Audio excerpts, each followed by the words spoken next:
ஒரு ஊரில் ஒரு ஞானி இருக்கிறார். ரொம்ப பெரிய ஞானி. ரொம்ப வயசாகிட்டுது. கடைசி காலத்தில் அவர்கிட்ட சில பேர் வந்தாங்க. உங்கள் குரு யார் அப்படின்னு கேட்டாங்க. அவர் நிமிர்ந்து பார்த்தார். எனக்கு ஆயிரக்கணக்கான குருமார்கள் உண்டு. அவங்க பேரெல்லாம் சொல்லணும்னா இந்த காலம் பத்தாது. ஆனால் முக்கியமான ஒரு 3 பேரை பற்றி மட்டும் உங்களுக்கு சொல்கிறேன் அப்படின்னாராம். அப்புறம் சொன்னார், அந்த 3 பேரில் ஒருத்தன் ஒரு திருடன். ஒரு சமயம் ஒரு பாலைவனம் வழியாக நான் போய்கிட்டு இருந்தேன். அப்போது வழி தவறி போய் ஒரு கிராமத்துக்கு போயிட்டேன். அது இருட்டு நேரம், நடுராத்திரி, ஊரே உறங்கி போச்சு. அந்த நேரத்தில் ஒரு ஆள் மட்டும் ஒரு வீட்டு சுவத்தில் ஏதோ பண்ணி உள்ளே நுழையிறதுக்கு முயற்சி பண்ணிகிட்ருக்கிறான்.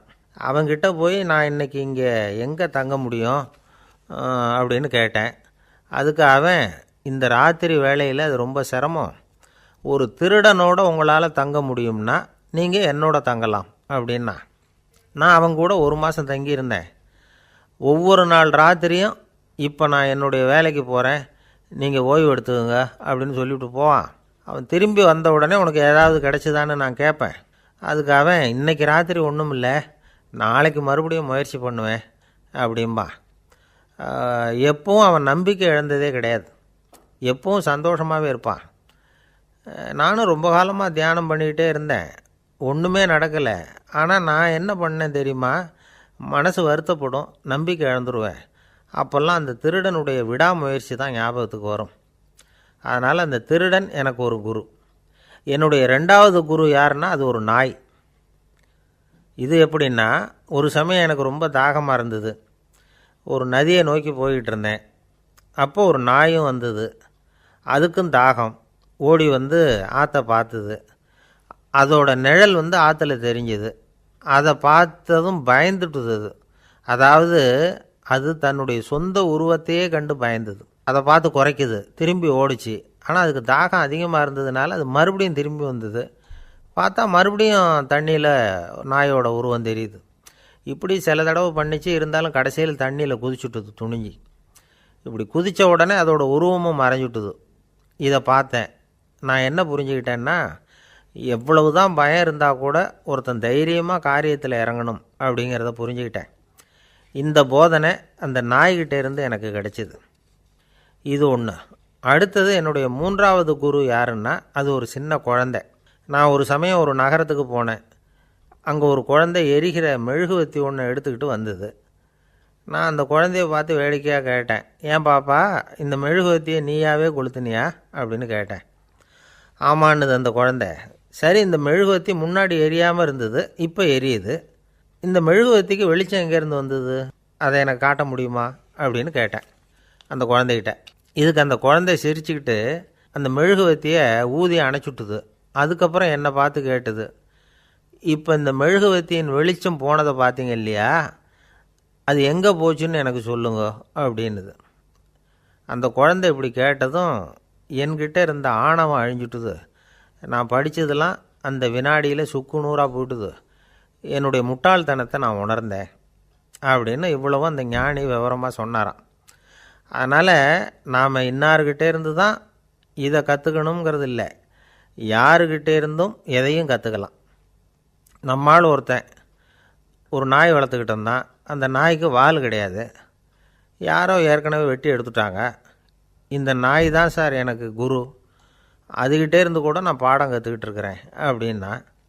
அப்படி என்ன கற்றுக்கிட்டேன் இந்த வால் இல்லாத நாய்கிட்டே இருந்து அப்படின்னு கேட்டோம். நாம் யாருக்கிட்டேயும் வாலாட்டக்கூடாது அப்படிங்கிற பாடத்தை அதுக்கிட்டே இருந்து தான் நான் கற்றுக்கிட்டேன் அப்படின்னா. ஒருத்தர் சிகரெட்டும் கையுமா வந்தார். சார், இந்த புகைப்பிடிக்கிற பழக்கத்தை நிறுத்தி போடணும்னு தான் பார்க்குறேன், முடியலேன்னார். புகைப்பிடிக்கிறத நிறுத்துறது ரொம்ப சுலபம் சார் அப்படின்னார் இன்னொருத்தர். எப்படி சொல்கிறீங்கன்னு கேட்டார் அவர். நான் கூட ஏற்கனவே 10 தடவை அந்த பழக்கத்தை நிறுத்தி இருக்கிறேன் சார் அப்படின்னார் இவர். இதிலேருந்து என்ன தெரியுது? புகைப்பழக்கத்தை திடீர்னு விட்டு விடுறதுங்கிறது ரொம்ப கஷ்டம்னு தெரியுது. இருந்தாலும் இது சம்பந்தமான ஆராய்ச்சி, அனுபவம், இது ரெண்டையும் அடிப்படையாக வச்சு சில வழிமுறைகளை சொல்கிறாங்க. அதாவது புகைப்பிடிக்கிறத நிறுத்துறதுக்கு 10 வழிகள் உண்டு அப்படின்னு சொல்கிறாங்க. அது என்னங்கிறது தெரிஞ்சுக்கிட்டால் உபயோகப்படுதான்னு பார்க்கலாமே. முதல் கருத்து என்னென்னா, கொஞ்ச நாளைக்கு புகைப்பிடிக்கிற நண்பர்களை விட்டு விலகி இருக்கணும். இதனால் புகைப்பிடிக்கிற ஆசை குறையும். அந்த பழக்கத்தை மறுபடியும் ஆரம்பிக்கக்கூடாதுங்கிற எண்ணம் உறுதிப்படும். ரெண்டாவது கருத்து, புகைப்பிடிக்கிறதை எதிர்த்து தீவிரமாக பிரச்சாரம் செய்ய ஆரம்பிச்சிடணும். அது அடுத்தவங்களுக்கும் உபயோகப்படும், உங்களுக்கும் உபயோகப்படும். உங்கள் உள்ளுணர்வை அது தூண்டும், உங்களை உறுதி கொள்ள வைக்கும். மூன்றாவது கருத்து என்னென்னா, தினமும் 2 தடவை குளிக்கணும். எப்படி தெரியுமா? முதல்ல வெது வெதுப்பான தண்ணீர், அப்புறம் குளிர்ந்த தண்ணீர், இப்படி மாறி மாறி குளிக்கணுமா. நாலாவது கருத்து, உடற்பயிற்சிகள் செய்யணும். மூச்சு வாங்குகிற மாதிரியான பயிற்சிகள் ரொம்ப நல்லதான். பிராணாயாமம் அப்படிங்கிற மூச்சு பயிற்சி ரொம்ப நல்லதுங்கிறாங்க. அப்புறம் ஐந்தாவது கருத்து, சாப்பாடு மிதமாக இருக்கணும், சீராக இருக்கணும். பச்சை காய்கறிகள், பழங்கள் சாப்பாட்டில் சேர்த்துக்கலாம். அடிக்கடி கொஞ்சம் கொஞ்சமாக சாப்பிட்டு ரத்தத்தில் சர்க்கரையின் அளவை பராமரிக்கணும். இது நரம்புகளை அமைதிப்படுத்தும். ஆறாவது கருத்து என்னென்னா, ரொம்ப நேரம் பசியோடு இருக்கக்கூடாது. புகைப்பிடிக்கிறத நிறுத்த முயற்சி செய்யும் பொழுது எடை குறைப்பு நடவடிக்கைகளை மேற்கொள்ளக்கூடாது. ஏழாவது கருத்து, காப்பி, தேநீர், மதுபானம், அப்புறம் போதைப் பொருள்கள் கலந்த உணவுகள் இதெல்லாம் வேணாம். புகைப்பிடிக்கிறத அதெல்லாம் ஊக்கப்படுத்தும். கடுகு, மிளகு, அப்புறம் காரமான பொருள்களை தவிர்க்கணும். உப்பு அளவை குறைக்கணும். தினமும் 10 குவளை தண்ணீராவது குடிக்கணும். வெறும் தண்ணி புகைப்பிடிக்கிற ஆவலை தணிக்குதான். எட்டாவது கருத்து, கையில் சிகரெட்டு, புகையில ஏதாவது இருந்தால் உடனே தூக்கி எறிஞ்சிருங்க. அது கையில் இருக்கிற வரைக்கும் புகைப்பிடிக்கிற ஆசை வந்துக்கிட்டே இருக்கும். ஒன்பதாவது கருத்து என்னென்னா, இறை நம்பிக்கை உள்ளவங்க புகைப்பிடிக்கிற எண்ணம் வர்றப்போவெல்லாம் பிரார்த்தனை செய்ய ஆரம்பிச்சுடலாம். 10வது கருத்து, உங்களுக்கு ரொம்பவும் வேண்டியவங்க யாரோ அவங்கக்கிட்ட எல்லாம் நீங்கள் புகைப்பிடிக்கிறத நிறுத்தி விட்டதாக சொல்லிவிடுங்க. இந்த 10 வழிகளையும் கடைபிடிக்க ஆரம்பிச்சுட்டா புகைப்பிடிக்கும் பழக்கத்தை நிறுத்தி விடலாம் அப்படின்னு சொல்கிறாங்க அனுபவப்பட்டவங்க. முயற்சி பண்ணி பார்க்கலாம். ஒரு முக்கியமான இடத்துல நின்றுக்கிட்டு இருந்தார் ஒருத்தர். அங்கே இன்னொருத்தர், ஏன் சார் இந்த இடத்துல சிகரெட் பிடிக்கலாமா அப்படின்னு அனுமதி கேட்டார். இந்த இடத்துல சிகரெட் பிடிக்கக்கூடாதுங்க அப்படின்னாரு இவர். நீங்கள் இப்படி சொல்கிறீங்க, ஆனால் இந்த இடத்துல கீழே நிறைய சிகரெட் துண்டுகள் கிடக்குதே, அவங்கெல்லாம் யார்? அவங்கெல்லாம் உங்கள் மாதிரி என்கிட்ட அனுமதி கேட்காதவங்க அப்படின்னாராம் இவர். இந்த உலகத்தில் எவ்வளவோ உயிரினங்கள் இருக்குது. ஒவ்வொன்றும் ஒவ்வொரு விதமாக சண்டை போடுது. இப்போ 2 மாடு சண்டை போட்டுக்குதுன்னு வச்சுக்கோங்க, என்ன பண்ணும்? 2 முட்டிக்கும். அதுக்கு சண்டை போடுறதுக்கு ஆயுதமாக உபயோகப்படுறது அதோட கொம்பு. 2 சேவல் சண்டை போட்டுக்குதுன்னு வச்சுக்கோங்க, அதுக்கு ஆயுதமாக உபயோகப்படுறது அதோட கால் நகம். காலால் தான் அது ஒன்றோட ஒன்று சண்டை போட்டுக்கும். ஆனால் 2 மனுஷன் சண்டை போட்டுக்கிறான்னு வச்சுக்கோங்க, இவன் இன்னதை தான் ஆயுதமாக உபயோகப்படுத்துவான்னு குறிப்பிட்டு சொல்ல முடியாது. கல்லை எடுப்பான், கத்தி எடுப்பான், துப்பாக்கி எடுப்பான், என்ன வேணாலும் பண்ணுவான். வாயால் திட்டுவான், கையால் அடிப்பான், காலால் உதைப்பான், சகலகலாக வல்லவன்.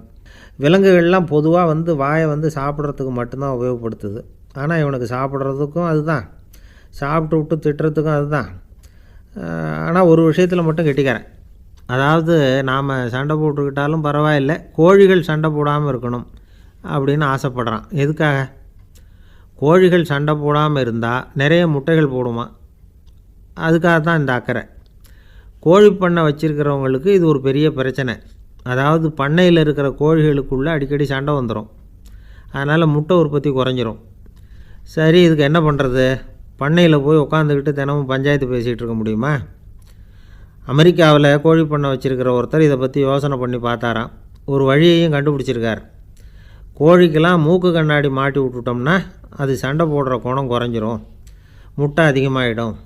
அந்த கண்ணாடியில் உள்ள லென்ஸு சிவப்பு நிறத்தில் இருக்கணும், அவ்வளவுதான் அப்படின்னு அவர் கண்டுபிடிச்சாராம். இது ஏற்கனவே நடைமுறையில் கண்டுபிடிக்கப்பட்ட ஒரு விஷயம். ஆனால் எல்லா கோழிக்கும் சிவப்பு மூக்கு கண்ணாடி எப்படி மாட்டி விட்றது? அப்படியே மாட்டி விட்டாலும் அது நழுவாமல் இருக்கணுமே. இப்போ நாமெல்லாம் நடு விரலால் மூக்கு கண்ணாடி நடுவில் தொட்டு அப்படி ஸ்டைலாக சரி பண்ணிக்கிறோம். அது மாதிரி கோழி எப்படி சரி பண்ணிக்கும்? இதுதான் பிரச்சனை. இதுக்கு அவர் என்ன வழி கண்டுபிடிச்சாருன்னா, கோழிக்கெல்லாம் மூக்கு கண்ணாடிக்கு பதிலாக விழியொட்டு வில்லைகள், காண்டாக்ட் லென்ஸ், அதை பொருத்தி விட்டா என்ன அப்படின்னு யோசனை பண்ணார். அதே மாதிரி பண்ணார். அதே மாதிரி செஞ்சு பார்த்தார், வெற்றி. அதுக்கப்புறம் கோழியெல்லாம் சண்டை போட்டுக்கலையாம், சமாதான பிரியர்கள் ஆகிட்டு தான். கோழிகளுக்கு இயல்பாகவே சண்டை போடுற குணம் உண்டு. ஆனால் அதோட கண்ணுக்கு பார்க்குற பொருள்லாம் ரோஜா நிறத்துலையோ அல்லது இன்னும் சொல்லப்போனால் அழுத்தமான சிவப்பு நிறத்துலையோ தெரிஞ்சதுன்னா சண்டை போடுற குணம் குறைஞ்சிருதான். அந்த சமயத்தில் அது அதிகமாகவும் முட்டையிட ஆரம்பிச்சுடுதான். அதே நேரத்தில் இறை எடுக்கிறத கூட குறைச்சிக்குதான். இது ஏன் இப்படி பண்ணுதுங்கிறது விஞ்ஞானிகளுக்கு இன்னமும் புரியலையா. எப்படியோ அமெரிக்க கோழிகள்லாம் கான்டாக்ட் லென்ஸ் பொருத்திக்க ஆரம்பித்தாச்சு. கோழி கழுத்தை பிடிச்சிக்கிட்டு ஒரு சில வினாடிகளில் அதை பொருத்தி போடுறாங்களாம். கோழியோட ஆயுள் பூரா அது அப்படியே இருக்குமா. பண்ணையில் முட்டை உற்பத்தி குறைஞ்சா இது மாதிரி விஞ்ஞானபூர்வமாக பரிகாரம் தேடுறது தான் நல்லது. நமக்கு வேண்டியப்பட்ட ஒருத்தர் அவர் ஒரு கோழி பண்ணை வச்சுருந்தார். அந்த பண்ணையில் பாதி கோழி திடீர்னு செத்து போச்சு. உடனே ஒரு கால்நடை மருத்துவர்கிட்ட போக வேண்டியது தானே. அங்கே போகல. உள்ளூரில் மந்திரம் பண்ணிகிட்டு இருந்த ஒரு சாமியார்கிட்ட போனார். அவர் காலில் விழுந்தார். சாமி, என் பண்ணையில் பாதி கோழி செத்து போட்டுதுன்னார். சாமியார் யோசனை பண்ணார். சரி, பண்ணையில் வாசப்படி கிழக்கு பக்கமாக வச்சுருக்கியா மேற்கு பக்கமாக வச்சுருக்கியான்னு கேட்டார். கிழக்கு பக்கமாக இருக்குன்னார் அவர். அதுதான் தப்பு, மேற்கு பக்கமாக அதை மாற்று சரியாக போடும்னாராம். அதே போல் இவர் போய் மாற்றிவிட்டார். அப்பவும் பாதி செத்து போச்சு. மறுபடியும் சொன்னார், சாமி மறுபடியும் பாதி கோழி செத்து போட்டுதேன்னார். சரி, கூரை எப்படி போட்டிருக்க, ஓடு போட்டிருக்கியா இல்லை கீத்து போட்டிருக்கியான்னார். ஓடு போட்டிருக்கேன்னாராம் அவர். அதுதான் தப்பு, அதை கீத்து போட்டுரும் சரியாக போடும்னாராம். சரின்னு போய் அதையும் மாற்றி பார்த்தார். மறுபடியும் போயிட்டுது, கோழி செத்து போச்சு. வந்தார். மறுபடியும் பாதி செத்து போச்சு சாமின்னு வந்தார். இவரும் யோசனையை மாற்றி மாற்றி சொல்லிகிட்டே இருக்கிறார். இப்படி அவரும் மாற்றி மாற்றி பார்த்தார். 6வது தடவையாக அவரை தேடிட்டு வந்தார். அந்த சமயத்தில் இவர் ரொம்ப தீவிரமாக யோசனை பண்ணி பார்த்துட்டு, அது சரிப்பா, நீயும் என்கிட்ட சளைக்காமல் வந்துக்கிட்டு இருக்கிற, நானும் யோசனை சொல்லிகிட்டு இருக்கேன். இப்போவும் உங்ககிட்ட சொல்கிறதுக்கு என்கிட்ட யோசனை நிறையா இருக்குது. ஆனால் சோதிக்கிறதுக்கு உங்ககிட்ட கோழி இல்லையே, என்ன பண்ணுறது அப்படின்னாராம் இவர். ஒரு தெருவில் சில சிறுவர்கள் விளையாடிக்கிட்டு இருந்தாங்க. ஏதோ ஒரு உயரமான கல்லை நடுத்தெருவில் வச்சு அதை சுற்றி சுற்றி ஓடி வந்துக்கிட்டு இருக்கிறாங்க. அது என்ன விளையாட்டோ அவங்களுக்கு தான் தெரியும். கொஞ்ச நேரம் அப்படி விளையாடிக்கிட்டு இருந்தவங்க விளையாடி முடித்ததும் அந்த கல்லை நடுத்தெருவில் அப்படியே விட்டுட்டு அவங்கவுங்க வீட்டுக்கு ஓடி போட்டாங்க. அதுக்கப்புறம் அந்த வழியாக 2 பெண்கள் பேசிக்கிட்டே வந்தாங்க. பேச்சு சுவாரஸ்யத்தில் நடுத்தெருவில் இருந்த அந்த கல்லை கவனிக்கலை. காலில் இடிச்சுட்டுது, லேசாக ரத்தம் வந்துட்டுது, வலி தாங்கலை. காலில் இடிச்சுக்கிட்ட பொண்ணு திட்ட ஆரம்பிச்சுட்டுது. வர வர ஊர் உலகம் ரொம்ப கெட்டு போச்சு, யாருக்கும் பொறுப்பே கிடையாது பாரு, இப்படி நடுத்தருவில் பொறுப்பு இல்லாமல் இப்படி கல்லை போட்டு வச்சுருக்குறாங்களே, இது நியாயமா அப்படின்னு சொல்லி இந்த சமூகத்தை கடுமையாக விமர்சனம் பண்ணிக்கிட்டு அவங்க போயிட்டாங்க. கொஞ்ச நேரம் கழித்து ஒரு வாலிபன் அந்த வழியாக வந்தான். அந்த கல்லை பார்த்தான், நின்னான். ஒரு நிமிஷம் யோசனை பண்ணான். என்ன பண்ணலாம்னு பார்த்தான். தன்னுடைய வீரத்தையும் பலத்தையும் காட்டணும்னு நினச்சான். பின்னாடி போனான். அப்புறம் வேகமாக ஓடி ஒரு சின்ன ஹை ஜம்ப் அப்படியே துள்ளி குதித்தான். துள்ளி குதித்து தாண்டி அந்த பக்கமாக போய் விழுந்தான். அப்படியே விசில் அடிச்சுக்கிட்டு அவன் பாட்டுக்கு நடந்து போகிறான். அடுத்தபடியாக ஒரு காதல் ஜோடி அந்த வழியாக வந்தது. நடுத்தெருவில் கல் கண்ணில் பட்டது. அவங்க 2 பேரும் ரொம்ப நெருக்கமாக சேர்ந்து வந்துக்கிட்டு இருக்கிறாங்க. நடுவில் கல் இருக்கிறதுனால கொஞ்ச நேரம் 2 பேரும் விலகி மறுபடியும் இந்த பக்கம் சேர்ந்து போகணும். கொஞ்ச நேரம் நாம் பிரிய வேண்டி இருக்குதே அப்படின்னு வருத்தத்தோடு முணுமுணுத்துக்கிட்டே இந்த பக்கம் வந்தாங்க. அதுக்கப்புறம் வழக்கம் போல் சேர்ந்து அவங்க பாட்டுக்கு எதிர்காலத்தை பற்றி கற்பனை பண்ணிக்கிட்டே போயிட்டாங்க. கடைசியாக அந்த வழியாக பார்வை இல்லாத ஒருத்தர் வந்துக்கிட்டு இருக்கார். அவர் கையில் வழக்கமாக வச்சுருக்கிற அந்த ஊன்றுகோல், கையில் இருக்கிற அந்த ஊன்றுகோலால் தனக்கு முன்னாடி அப்படியும் இப்படியும் அப்படியே தட்டிக்கிட்டு பார்த்துக்கிட்டே அவர் மெதுவாக நடந்து வந்துக்கிட்டு இருக்கிறார். வழியில் இருக்கிற அந்த கல் தட்டுப்பட்டுது. உடனே நடுத்தெருவில் ஒரு கல் இருக்குங்கிறத அவர் புரிஞ்சுக்கிட்டார். உடனே குனிஞ்சார். அந்த கல்லை தடவி பார்த்து எடுத்தார். தெரு ஓரமாக கொண்டுட்டு போய் போட்டார். அதுக்கப்புறம் அவர் பாட்டுக்கு அவர் வழியில் நடந்து போனார். இப்போது இதில் பல பேர் வந்தாங்க போனாங்க. இவங்களில் பார்வை உள்ளவங்க யார், பார்வை இல்லாதவங்க யார்? இப்படி ஒரு கேள்வி கேட்டால் என்ன பதில் சொல்ல முடியும்? கொஞ்சம் யோசித்து பார்த்தா இன்றைக்கி பல பேர் இப்படி தான் இருந்துக்கிட்டு இருக்கிறோம். ஒரு ஆள் பார்க்குறதுக்கு பெரிய மனுஷன் மாதிரி இருக்கார். ஒரு தெரு வழியாக நடந்து வந்துக்கிட்டு இருந்தார். இருட்டு நேரம். வழியில் ஒரு பெரிய கல் கிடந்தது, கருங்கல். பார்த்தார். கொஞ்ச நேரம் யோசித்தார். போய் தூக்கி பார்த்தா ரொம்ப கனமாக இருந்தது. இன்னொரு ஆள் சேர்ந்தால் தான் தூக்க முடியும். இவர் உடனே ரோட்டு ஓரமாக போய் ஒரு மரத்தடியில் உட்காந்துக்கிட்டார். 2 பக்கமும் பார்த்துக்கிட்டே இருக்கார், யாராவது வர்றாங்களான்னு. கொஞ்ச நேரத்தில் ஒருத்தர் வந்தார். இவருக்கு தெரிஞ்சவர். என்னங்க இந்த நேரத்தில் இங்கே உட்காந்துருக்குறீங்கன்னு கேட்டார் அவர். அதோ அந்த கருங்கல் அப்படின்னு சுட்டி காட்டினார். ஓ, அதை தூக்கி ஓரமாக போடணுமா? வாங்க 2 பேரும் தூக்கலான்னார் வந்தவர். நான் அதுக்காக உட்காந்துருக்கலேன்னார் இவர். பின்ன வேறு எதுக்காகன்னார் அவர்.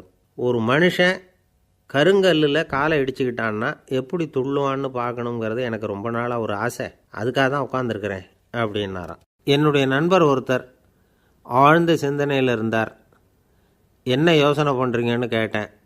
தலைவர் ஆகணும்னு பார்க்குறேன், அதுதான் என்ன வழின்னு யோசிச்சுக்கிட்டு இருக்கேன்னார்.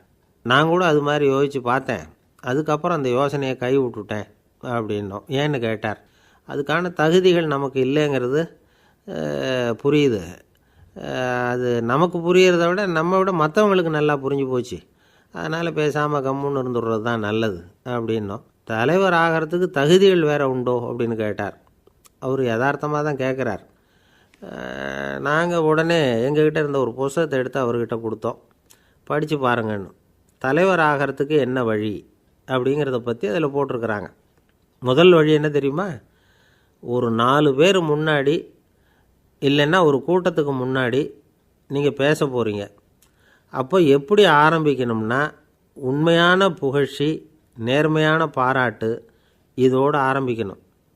எடுத்ததுமே அது சரியில்லை இது சரியில்லைன்னு பேசிகிட்டு இருக்கக்கூடாது. மக்களை பார்த்து நீங்கள் தான் தப்பு பண்ணிவிட்டீங்க அப்படின்னு நேரடியாக சொல்லக்கூடாது. தவறு இருந்தாலும் அதை மறைமுகமாக ஏதாவது கதை சொல்லி அதிலிருந்து அவங்க புரிஞ்சுக்கிற மாதிரி செய்யணும். அடுத்தவங்க பண்ண தப்பு என்னன்னு அலசறதுக்கு முன்னாடி நீங்கள் பண்ணின தப்பு என்னங்கிறத பற்றியே பேசுங்க. எதுக்கும் நேரடியாக உத்தரவு போட்டுக்கிட்டு இருக்கக்கூடாது. இதை நீங்கள் செய்யணும் அப்படின்னு சொல்கிறதுக்கு பதிலாக நீங்கள் இப்படி செஞ்சால் எப்படி இருக்கும் அப்படின்னு கேள்வி மாதிரி கேட்கணுமா. இப்படி கேட்டால் அது உத்தரவு மாதிரி தெரியாதான். அடுத்தவங்க மரியாதையை காப்பாற்றுறது மாதிரி பேசணுமா. உங்கள் பேச்சு இன்னொருத்தரை அவமானப்படுத்துறது மாதிரி இருக்கக்கூடாதான். ஏண்டா இவங்கிட்ட போய் மாட்டிக்கிட்டோம்னு யாரும் நினச்சிடக்கூடாது. ஒவ்வொரு சின்ன வளர்ச்சியையும் பாராட்டணும். வெற்றி சாதாரணமாக இருந்தாலும் பாராட்டாமல் இருந்துடக்கூடாது. பாராட்டும் பொழுது தாராளமாக இருக்கணும். குறை சொல்லும் பொழுது கவனமாக இருக்கணும். வாய்க்கு வந்தபடி பேசிவிட்டால் அதுக்கப்புறம் வகையாக மாட்டிக்கிட்டு முழிக்க வேண்டியிருக்கும். நீங்கள் பேசுகிறது இன்னொருத்தருக்கு ஒரு கௌரவத்தையும் மரியாதையும் உண்டு பண்ணுறது மாதிரி இருக்கணும். நீங்கள் பேசுகிறது அடுத்தவங்களுக்கு இருக்கிற கொஞ்ச நெஞ்ச மரியாதையும் எடுத்து விடுறது மாதிரி இருக்கக்கூடாது. உங்கள் பேச்சை கேட்டால் கேட்குறவங்களுக்கு ஒரு ஊக்கம் வரணும், உற்சாகம் வரணும். தவறு எதுவாக இருந்தாலும் அதை சுலபமாக திருத்திக்கலாம், சரி பண்ணிக்கலாங்கிறது மாதிரி இருக்கணும் உங்கள் பேச்சு. அடுத்தவங்களை சந்தோஷப்படுத்துங்க. உங்கள் யோசனையை கேட்டு நடந்துக்கிறதுனால அந்த சந்தோஷம் அவங்களுக்கு கிடைக்கணும். இந்த தகுதியெல்லாம் உங்ககிட்ட இருந்தால் நீங்கள் ஒரு சிறந்த தலைவராகலாம் அப்படின்னு அந்த புஸ்தகத்தில் போட்டிருக்குது. இந்த காலத்தில் தலைவர் ஆகிறதுக்கு வேறு சில தகுதிகள்லாம் கூட தேவைப்படுது. ஒரு புள்ள தன்னுடைய அப்பா கிட்ட, அப்பா உன்ன மாதிரியே நானும் அரசியலில் சேரணும், தலைவர் ஆகணும்னு ஆசைப்படுறேன். இன்னையிலேருந்து எனக்கு அரசியல் பாடம் கற்றுக் கொடு அப்படின்னு கேட்டிருக்கான். அவரும் சரின்னு சொல்லிவிட்டு ஒரு பெரிய ஏணியை எடுத்துகிட்டு வந்தாராம். ஒரு செவுத்தில் சாத்தினார். இந்த ஏணியில் ஏறி உயர போய் அங்கே பரன் மேலே இருக்கிற ஒரு புத்தகத்தை எடுத்துகிட்டு வாடான்ருக்கார் மகனை பார்த்து. அப்பா ஏணி ரொம்ப உயரமாக இருக்குது, நீ ஜாக்கிரதையாக இதை பிடிச்சிக்கோ, நான் ஏறி போகிறேன் அப்படின்னு நான் பையன். பயப்படாத நான் பார்த்துக்கிறேன்னார் அப்பா. பையன் ஏணியில் ஏறினா உச்சிக்கு போனதும் அப்பா கையை எடுத்துட்டார். ஏணி அப்படியே சரிஞ்சுட்டுது. பையன் பொத்துன்னு கீழே விழுந்துட்டான். இடுப்பை பிடிச்சிக்கிட்டே எழுந்திரிச்சான். என்னப்பா இது, இப்படி என்னை ஏற விட்டுட்டு கையை விட்டுட்டியே, இப்படி கைவிடலாமா அப்படின்னு கத்தியிருக்கான். அப்பா நிதானமாக சொன்னாராம், அவசரப்படாதேப்பா, அரசியலில் இதுதான் முதல் பாடம். பெத்த அப்பனாக இருந்தாலும் அவனை நம்பாதே அப்படின்னு உபதேசம் பண்ணார். அன்பாக இருக்கணும்னு அநேக பெரியவங்க சொல்லியிருக்கிறாங்க. நாமளும் அதை கேட்டுவிட்டு அன்பு காட்டுறதுக்கு தயாராக தான் இருக்கிறோம். அதை வாங்கிறதுக்கு தான் ஆளை காணும். இருந்தாலும் அன்பில் எத்தனையோ வகை உண்டு. அதை சரியாக புரிஞ்சுக்கிட்டு அதுக்கப்புறம் அன்பு காட்ட ஆரம்பிக்கணும். வகையை புரிஞ்சிக்காமல் அன்பு காட்டினா வம்புல மாட்டிக்க வேண்டியது தான். அன்புன்னா சாதாரணமாக நினச்சி விடாதீங்க. அதில் எவ்வளவு விதம் தெரியுமா? இரக்கம், கருணை, காருண்யம், பந்துத்துவம், பட்சம், பாசம், நேசம், விசுவாசம், அபிமானம், காதல், பக்தி, இப்படி பல விதமாக அதை பற்றி சொல்லி வச்சுருக்கிறாங்க பெரியவங்க. இந்த வார்த்தைகள்லாம் நாம் கேள்விப்பட்டது தான். இருந்தாலும் அதுகளுக்குள்ளே என்ன வித்தியாசம்னு கேட்டால் சரியாக சொல்ல தெரியாது. அதனால் இந்த வார்த்தைகளுக்கெல்லாம் பெரியவங்க என்ன விளக்கம் சொல்கிறாங்கன்னு இப்போ பார்க்கலாம். எளியவர்கள் மேலே செலுத்துகிற அன்பு இருக்குது பாருங்கள், அதுக்கு இரக்கம்னு பேர். அறிவு பலம், சரீர பலம், இது ரெண்டும் இல்லாதவங்க மேலே, அதாவது வலிமையற்றவர்கள் மேலே செலுத்துகிற அன்பு இருக்குது பாருங்கள், அதுதான் கருணை. எறும்புலேருந்து யானை வரைக்கும் சகல ஜீவராசிகள் மேலேயும் காட்டுற அன்புக்கு காருண்யம்னு பேர், ஜீவகாருண்யம். சிவி சக்கரவர்த்தி காட்டின அன்பு இந்த ரகம். உறவினர்கள், சொந்தக்காரங்க, அவங்க வசதியாக இருந்தாலும் வறுமையில் இருந்தாலும் வித்தியாசம் இல்லாமல் காட்டுற அன்பு இருக்குது பாருங்கள், அதுக்கு பேர் பந்துத்துவம். ஒரு எஜமானன் வேலையாள்கிட்ட காட்டுற அன்பு இருக்குது பாருங்கள், அதுக்கு பேர் தான் பட்சம். அவனும் தன்னை மாதிரி மனுஷன்தாங்கிற நினப்பு வேணும். ஒரு தாய் தன்னுடைய குழந்தை மேலே, ஒரு குழந்தை தன்னுடைய தாய் மேலே செலுத்துகிற அன்புக்கு பாசம்னு பேர். ஈருடல் ஓர் உயிர்னு நினைக்கிறது இது. ராமரும் கௌசலையும் இதுக்கு உதாரணம். தம்மை ஒத்த நண்பர்கள்கிட்ட செலுத்துகிற அன்புக்கு நேசம்னு பேர். வயசு, செல்வம், அந்தஸ்து இந்த வித்தியாசமெல்லாம் பார்க்காம அவங்க சுக துக்கத்தில் சமபங்கு எடுத்துக்கிறது இது. கிருஷ்ணன் குசேலர்கிட்ட காட்டினது இந்த ரகம். வேலை செய்கிறவன் முதலாளிகிட்ட காட்டுற அன்புக்கு விசுவாசம்னு பேர். தேசத்து மேலேயும் தாய்மொழி பேர்லையும் செலுத்துகிற அன்புக்கு அபிமானம்னு பேர். தேசாபிமானம்னு சொல்கிறோமே இதுதான். ஒரு கணவன் மனைவி பேரில் காட்டுற அன்புக்கு காதல்னு பேர். கடவுள் பேரில் செலுத்துகிற அன்புக்கு பக்தின்னு பேர். இப்படி அன்புல பல ரகம் இருக்கிறப்போ அதில் உள்ள வித்தியாசம் தெரியாமல் இடம் மாற்றி அன்பு காட்டினா இடைஞ்சல் தான். சரி, இந்த அன்பை பற்றி விஞ்ஞானம் என்ன சொல்லுது தெரியுமா? இதயத்தை பாதுகாக்கிறதுக்கு முக்கியமாக தேவைப்படுற ஒன்று இந்த அன்பு தான்னு சொல்லுது. நெதர்லாந்து விஞ்ஞானிகள் இதை ஆராய்ச்சி பண்ணியே கண்டுபிடிச்சிருக்கிறாங்க. கொஞ்சம் முயல் குட்டிகளை 2 பிரிவாக பிரித்தாங்க. 2 குரூப்புக்கும் கொழுப்பு அதிகமாக உள்ள ஆகாரத்தையே கொடுத்துக்கிட்டு வந்தாங்க. ஆனால் ஒரு குரூப்புக்கு வெறுமன ஆகாரத்தை கொடுத்ததோடு சரி, இன்னொரு குரூப்பு முயல்களுக்கு ஆகாரம் கொடுத்ததோடு நிறுத்திக்கல. அதுக்கு முன்னாடி கூண்டுகளை திறந்து விட்டு முயல்களை கொஞ்ச நேரம் எடுத்து கொஞ்சி விட்டு அதுக்கப்புறமா ஆகாரம் கொடுத்தாராம் ஆராய்ச்சியாளர். இந்த குரூப்புக்கு இதய பாதிப்பு 60% குறைச்சலாக இருந்துதான். சில நோயாளிகளுக்கு ஹார்ட் அட்டாக் வந்தாலும் அதை தாங்கிக்கிட்டு குணமாகிற சக்தி அதிகமாக இருக்குது. இது எப்படின்னு ஆராய்ச்சி பண்ணி பார்த்துருக்குறாங்க. அவங்கெல்லாம் மனைவி தன் பேரில் ரொம்ப அன்பாக இருக்கிறதாக நினைக்கிறவங்களாம் இருக்கிறாங்களாம். இதய நோயாளிகள் பல பேரை சந்தித்து இதய நோய் ஏற்பட என்ன காரணம்னு கேட்டிருக்கிறாங்க. அவங்க சொன்ன காரணம்லாம் சாப்பாடு சம்மந்தமாக இல்லையா, மனைவி அன்பா இல்லை, இப்படிப்பட்ட காரணத்தை தான் சொல்கிறாங்களாம். அதனால் இதயத்தை பாதுகாக்கணும்னு நினைக்கிறவங்க அடுத்தவங்க அன்பாக இருக்கிறது மாதிரி பார்த்துக்குங்க, அதுதான் முக்கியம். ஒருத்தர் முகம் பூரா பிளாஸ்டரி போட்டுக்கிட்டு வந்தார். ரொம்ப கோபமாக, என்னங்க ஆச்சுன்னு விசாரித்தேன். எல்லாம் உங்களால் தான் சார்னார். விவரமாக சொல்லுங்களேன். என்ன உங்கள் தகவலை கேட்டுட்டு ஒரு பூனைக்குட்டியை கையில் எடுத்தேன், அன்பாக அதை தடவி கொடுக்கறதுக்காக. ஆனால் அது முந்திக்கிட்டது, அது என் முகத்தை தடவி கொடுத்துட்டுது. முகம் பூரா நகை கீறல், அதுதான் இப்படி அப்படின்னார். அன்புல அறிவு சேராததுனால வந்த கோளாறு. அவர் ஒரு பெரிய குடும்பத்தில் பிறந்தவர். இருக்கிற சொத்துக்கள் எல்லாத்தையும் வாரி வழங்கிவிட்டு காட்டுக்கு புறப்பட்டார் தவம் செய்கிறதுக்காக. இருந்தது பூராவும் கொடுத்துட்டார். இனிமேல் எதுவுமே இல்லை கொடுக்கறதுக்கு. அப்போது கடைசியாக ஒருத்தன் வந்து கையை நீட்டினான். ஐயா ஏதாவது கொடுங்கன்னா. அவர் பார்த்தார்.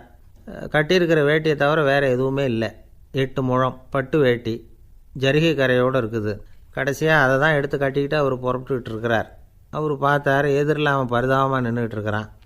அந்த 8 முழ வேட்டியை 2ஆக கிழிச்சார்.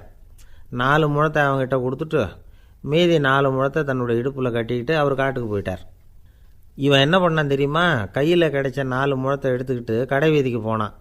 பழைய பட்டு வேட்டி, ஜருகை இதெல்லாம் விலைக்கு வாங்குகிற வணிகர் ஒருத்தர் இருந்தார். அவர்கிட்ட போனான். இதை விலைக்கு எடுத்துக்கிறீங்களான்னு கேட்டான். அவர் வாங்கி பார்த்தார். ஆஹா, ரொம்ப அருமையான வேட்டி, விலை ஒசந்த ஜரிகை, இது ஏது உனக்குன்னு கேட்டார். அவன் நடந்ததை சொன்னான். அப்படின்னா ஒன்று செய், இந்த வேட்டியோட இன்னொரு பாதியையும் மெதுவாக வாங்கிட்டு வந்துரு, உனக்கு நிறைய பணம் தரேன் அப்படின்னார் அந்த வணிகர். இவன் கொஞ்சம் யோசனை பண்ணி பார்த்தான். கொஞ்சம் இருங்க, அதை வந்துவிடுறேன் அப்படின்னு சொல்லிவிட்டு நேராக காட்டுக்கு போனான். அவர் எங்கே இருக்காருன்னு தேடி கண்டுபிடிச்சான். அவர் ஒரு இடத்துல தவக்கோலத்தில் இருக்கிறார். கட்டியிருந்த இடைவேட்டியும் அவரை அறியாமலே நழுவி கீழே விழுந்து கிடக்குது. இவனுக்கு ரொம்ப வசதியாக போச்சு. அவரை கேட்க வேண்டிய அவசியமே இல்லை. மெதுவாக சத்தம் போடாமல் அடிமேல் அடி வச்சு நெருங்கினான். அவர் கண்ணை மூடிக்கிட்டு அவர் பாட்டு நின்றுக்கிட்டு இருக்கார். இவன் மெதுவாக போய் கீழே கிடந்த அந்த துணியை எடுத்துக்கிட்டு சத்தம் போடாமல் திரும்பி நடந்தான். அப்படி கொஞ்சம் தூரம் நடந்திருப்பான். அப்படி ஓட ஆரம்பிக்கிற சமயத்தில் அவன் காலில் கீழே கிடந்த முள் ஒன்று நறுக்குன்னு தைச்சி விட்டுது. வலி தாங்க முடியாமல் அம்மான்னு கத்திவிட்டான். இந்த சத்தத்தினால கண்ணை மூடி நின்றுக்கிட்டு இருந்த அவர் தவம் கலைஞ்சிது. மெதுவாக கண்ணை திறந்து பார்க்குறார். தன் இடையில் இருந்த வேட்டி அவன் கையில் இருக்குது. இப்போது அவர் நினைக்கிறாராம், இந்த வேட்டி மேலே நான் வச்ச ஆசை அல்லவா அவனை வந்து திருடன் ஆக்கிவிட்டுது அப்படின்னு நினச்சாரான். இது எப்பேற்பட்ட மனநிலைங்கிறத கொஞ்சம் யோசிச்சு பாருங்கள். தான் ஒரு பொருள் மேலே வைத்த பற்று இன்னொரு மனிதன் திருடனாக ஆகிறதுக்கு காரணமாயிட்டுதே அப்படின்னு நினைக்கிறார். அப்படி நினச்ச அவர் யார் தெரியுமா? அவர் தான் மகாவீரர். இழந்துட்டேங்கிறியே, நீ என்னத்தை கொண்டு வந்த இங்கே இழக்கிறதுக்கு? நீ என்னத்தை உண்டாக்குன இது அழிஞ்சுட்டுதுன்னு சொல்கிறதுக்கு? இது அவருடைய சிந்தனை. இன்றைக்கி நம்ம சிந்தனையெல்லாம் வேறு மாதிரி இருக்குது. ஒருத்தன் நடுத்தெருவில் உட்காந்து அழுதுகிட்டு இருந்தான். அந்த வழியாக வந்தவர் கேட்டார், ஏன்ப்பா அழற அப்படின்னு கேட்டார். 5 ரூபா சார், இந்த இடத்துல விழுந்துட்டுது, ரொம்ப நேரமாக தேடுறேன், கிடைக்காது போல இருக்கு அப்படின்னா. எப்போ தொலைஞ்சுது அப்படின்னு கேட்டார். அது எனக்கு தெரியாது சார், பணத்தை தொலைச்சவன் தேடி பார்த்துட்டு போயிட்டான், நான் அவனுக்கு பின்னாடி தேட வந்தவன் அப்படின்னு சொல்லிவிட்டு மறுபடியும் தேட ஆரம்பித்தானா. அமெரிக்க ஜனாதிபதி ஆப்ரஹாம் லிங்கன் ஒரு நாள் தன்னோட கோச்சு வண்டியில் தலைநகரான வாஷிங்டனுக்கு போயிட்டுருக்கிறார். கோச்சு வண்டி ஒரு சாலையில் போயிட்டுருக்கு. அந்த சாலைக்கு ஒரு பக்கத்தில் பயங்கரமான சதுப்பு நிலம். சதுப்பு நிலம்னா அது புதைகுழி, புதை மணல்ங்கிறோம்ல, அது மாதிரி. அந்த சதுப்பு நிலத்தில் யாராவது மாட்டிக்கிட்டால் அவ்வளோதான், ஆளை கொஞ்சம் கொஞ்சமாக உள்ளே அமுக்கிவிடும், தப்பிச்சு கரையிறது கஷ்டம். அப்படிப்பட்ட நிலம் அது. ஆப்ரஹாம் லிங்கன் ஏதோ ஒரு முக்கியமான அரசாங்க வேலையாக போயிட்டு திரும்பி வந்துக்கிட்டு இருக்கிறார். அதனால் அந்த சமயத்தில் அவர் விலை உசந்த ஆடைகளை அணிஞ்சிருக்கிறார். அப்படி அவர் அந்த கோச்சு வண்டியில் வந்துக்கிட்டு இருக்கிறாரு. அந்த சமயத்தில் ஒரு காட்சி அவர் கண்ணில் பட்டுட்டுது. என்ன தெரியுமா? ரோட்டுக்கு பக்கத்தில் இருந்த சதுப்பு நிலத்தில் ஒரு இளம் பன்றி குட்டி சிக்கிக்கிட்டு தவிச்சிக்கிட்டு இருக்குது, பரிதாபமாக கத்திக்கிட்டு இருக்குது. அதை பார்த்தார் லிங்கன். அவருக்கு என்ன மாதிரி ஆயிட்டுது. உடனே வண்டியை நிறுத்த சொன்னார். கீழே இறங்கினார். தன்னோட விலை உசந்த ஆடைகளை பற்றி லட்சியம் பண்ணவே இல்லை. தனக்கே ஆபத்து வரலாம்ங்கிறத பற்றியும் கவலைப்படலை. தான் ஒரு குடியரசுத் தலைவருங்கிறத பற்றியும் அவர் நினச்சி பார்க்கல. நேராக அந்த சதுப்பு நிலம் பக்கமாக போனார். அந்த சேத்துல இறங்கி பன்றிக்குட்டியை காப்பாற்றி கரைக்கு கொண்டுட்டு வந்து சேர்த்துட்டார். அதுக்கப்புறம் நிம்மதியாக கோச்சு வண்டியில் ஏறி வெள்ளை மாளிகைக்கு வந்து சேர்ந்தார். ட்ரெஸ்ஸு, உடம்பு பூரா சேறு சகதி. பார்க்குறவங்களுக்கெல்லாம் ஆச்சரியமாக போச்சு. அவங்களுக்கு ஒன்றும் புரியல. இவர் நேராக ட்ரெஸ்ஸு மாற்றிக்கிறதுக்காக போனார். கோச்சு வண்டி ஓட்டிகிட்டு வந்தவங்கிட்ட போய் எல்லோரும் கேட்டாங்க, என்ன ஆச்சு அப்படின்னு. அவர் வர்ற வழியில் நடந்த விவரத்தை சொன்னார். ஆப்ரஹாம் லிங்கனுடைய இந்த இறக்க குணத்தை எல்லாரும் பாராட்டினாங்களாம், புகழ்ந்தாங்களாம். ஆனால் இதுக்கு லிங்கன் என்ன பதில் சொன்னார் தெரியுமா? தயவு பண்ணி இந்த புகழ்ச்சியான பேச்சையெல்லாம் ஒதுக்குங்க, அதெல்லாம் வேணாம். அந்த சின்ன பிராணி சகதியில் மாட்டிக்கிட்டு துடிச்சிக்கிட்டு இருந்தது, அதை பார்த்தேன். உடனே என்னுடைய இதயத்தில் ஒரு முள் தைச்சது மாதிரி ஒரு உணர்வு. அந்த முள்ளை பிடுங்கி எறிஞ்சேன், அவ்வளவுதான். உண்மையில் அந்த பிராணிக்கு நான் உதவினேங்கிறத விட எனக்கு ஏற்பட்ட இன்னலை போக்கிட்டேன் அப்படிங்கிறது தான் உண்மை. அதுதான் பொருத்தம். அப்படி இருக்கிறப்போ இதில் புகழறதுக்கு என்ன இருக்குது அப்படின்னார் ஆப்ரஹாம் லிங்கன். எவ்வளவு யதார்த்தமான வார்த்தைகள் பாருங்கள். இந்த காலத்தில் நம்மளையும் பல பேர் அப்படி உண்டு. நீச்சல் தெரியாத ஒரு ஆள் தண்ணியில் இறங்கிட்டான். தண்ணி ஆழங்கிறது அப்புறமா தான் தெரிஞ்சுது. தத்தளிக்க ஆரம்பிச்சுட்டான். வாழ்னு கத்துறான். கரையில் நின்றுக்கிட்டு இருந்த ஒருத்தர் இதை பார்த்தார். உடனே அவருக்கு இதயத்தில் முள் தைச்சது மாதிரி ஒரு உணர்வு. உடனே குபீர்னு தண்ணியில் பாய்ஞ்சார். அவரை காப்பாற்றி கரைக்கு கொண்டுட்டு வந்து சேர்த்தார்.